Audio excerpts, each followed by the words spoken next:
que o que ela fez não foi errado. O remorso, tá querendo dizer. Não, eu tô falando em termos... Não, tô falando em termos de livre-arbítrio. Apenas prisão perpétua e ainda ter a chance de continuar vivendo, considerando que suas vítimas foram ceifadas dessa terra por ele. Se uma pessoa vai lá e matar alguém tem consequências espirituais. É sobre isso que eu falo. Você simplesmente determinar que alguém vai morrer, isso daí traz consequências espirituais pra sua vida, irmão. Esse é o problema. Então não é porque uma pessoa matou alguém que você vai lá e mata e tá tudo certo. Não é assim. Ah, entendi. Eu também concordo com esse negócio de questão espiritual. Mas o que você acha, por exemplo, assim, do cara que, tipo, matou, sei lá, 10 pessoas, o cara fala assim, encontrei a Deus agora. Você acha que Deus, ele perdoaria o cara ou ele vai de Sheol? Cara, porra, não tem como responder isso aí, hein? Não tem como eu responder isso daí, cara. Ninguém pode garantir que você tá verdadeiramente arrependido, que houve uma mudança espiritual em você. Só Deus pode fazer isso daí. Eu não tenho resposta pra isso. Eu vou ser bem sincero. Por ser um pecador, eu não teria capacidade de perdoar uma pessoa que fizesse isso. Se ela falasse pra mim que tá arrependida depois de matar 10 pessoas, eu não acreditaria nela. Por isso que só Deus pode saber. É justamente por isso que eu não tenho autoridade moral, espiritual, mental. Eu não tenho condição de avaliar nada. Em nada, se a pessoa, ela tá realmente arrependida, se ela merece salvação, se ela merece Sheol. Não tem como eu saber isso daí. Por isso que essa questão de pena de morte é complexa também. É por causa desses fatores. Pelas consequências espirituais disso. É muito difícil você julgar isso aí. O apóstolo Paulo, antes de se converter, era líder do grupo que perseguia e matava todos os cristãos da época. Deus usa aquele que se arrepende. Cara, deixa eu explicar pra vocês não estão entendendo o que eu tô falando. O apóstolo Paulo, ele fez atrocidades antes de se converter, só que ele recebeu a bênção do Criador diretamente. Ele virou um apóstolo. É o que eu tô falando pra você. Se você virar e falar assim, você acha que existe a possibilidade de um cara que nem o maníaco do parque virar um apóstolo? Pra mim, essa possibilidade existe, mas ela tende a zero. Eu não acredito que um cara que seja um demônio que nem esse, ele vá se arrepender. Por isso que eu tô falando, se um cara chega pra você e fala assim, eu estou arrependido, como que você vai estabelecer o critério necessário pra saber se ele tá realmente arrependido ou não? Só Deus tem essa capacidade. Por isso que o apóstolo Paulo virou apóstolo Paulo. Hoje em dia, você vê alguém virando apóstolo?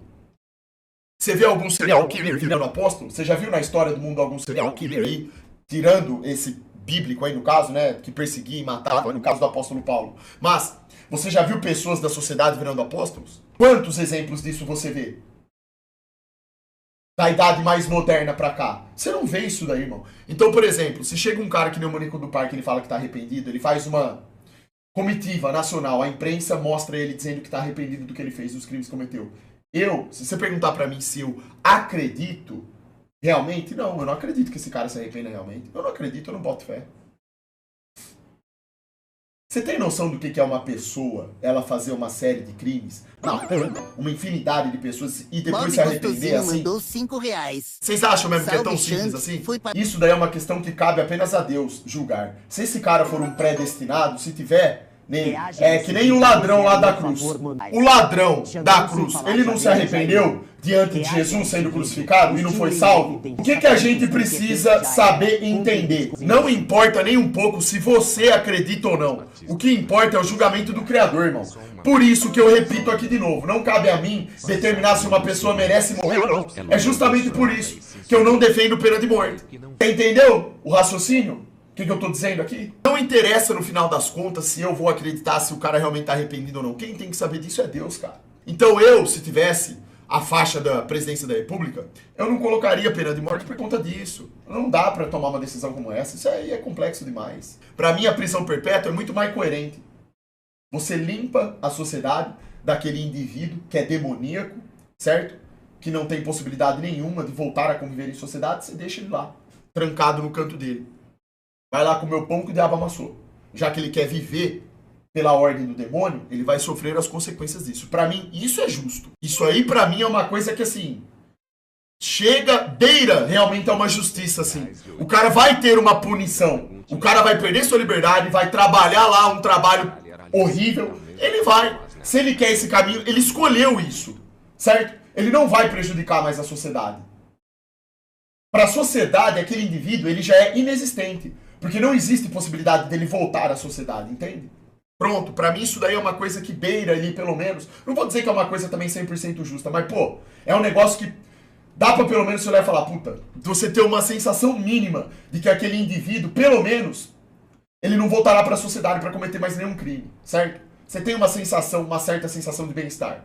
O que as pessoas não entendem é que se arrepender é se transformar em outra pessoa, negar seu eu do passado, se arrepender é morrer e renascer. Só Deus conhece o coração das pessoas e sabe quem realmente morreu e renasceu.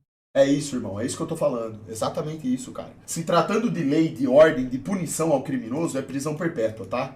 Eu não teria condição de avaliar se o cara tá realmente arrependido. Agora vamos citar o exemplo reverso, ó. Olha como que esse raciocínio de pena de morte ele é contraditório. Se uma pessoa tem capacidade de determinar que outra deve morrer por um crime, isso significa que essa pessoa tem a mesma autoridade pra dizer que aquela pessoa está arrependida e que ela pode voltar a viver em sociedade. Faz sentido pra vocês isso? Se eu fosse presidente hoje e o maníaco do parque dissesse que está arrependido e eu soltasse ele, vocês acham que isso está certo? É exatamente o mesmo raciocínio da pena de morte, só que o oposto. Se eu tenho condição e autoridade para determinar que uma pessoa está morta, eu também tenho autoridade para determinar que não, ela não vai morrer, ela tem que ser colocada na sociedade não porque ela está arrependida. E aí, a sociedade aceitaria isso? Eu estou usando a mesma capacidade que um presidente supostamente teria de determinar que uma pessoa deve ir para a cadeira elétrica.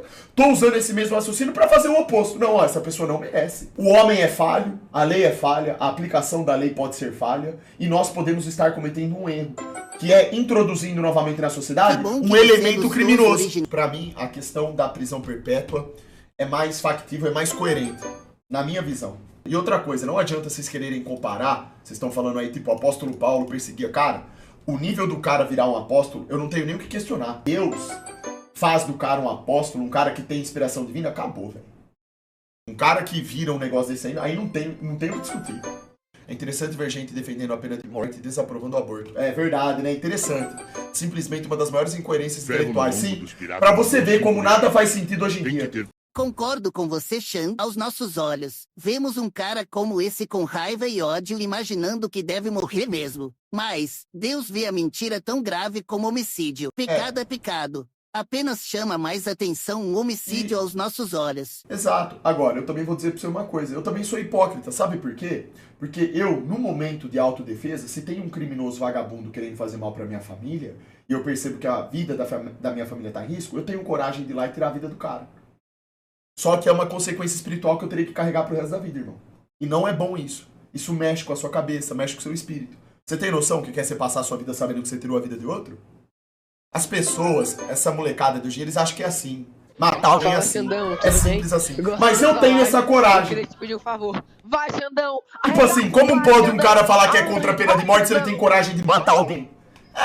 É porque na hora da autodefesa, irmão, de proteger sua família em legítima defesa, eu tenho essa coragem porque, inclusive, isso daí é uma coisa que não vai ferir os mandamentos de Deus, porque é legítima defesa, certo? Mas eu tô falando, mesmo assim, existem consequências. Você tá tirando a vida de alguém, cara. Mesmo em legítima defesa, mas você tá tendo que partir para um extremismo tão brutal que promove consequências no seu espírito, certo? É uma coisa complexa. São situações e contextos diferentes que eu tô citando aqui. Uma coisa é você ser presidente da república, você ter leis que funcionam, você ter ou não pena de morte, esse tipo de coisa.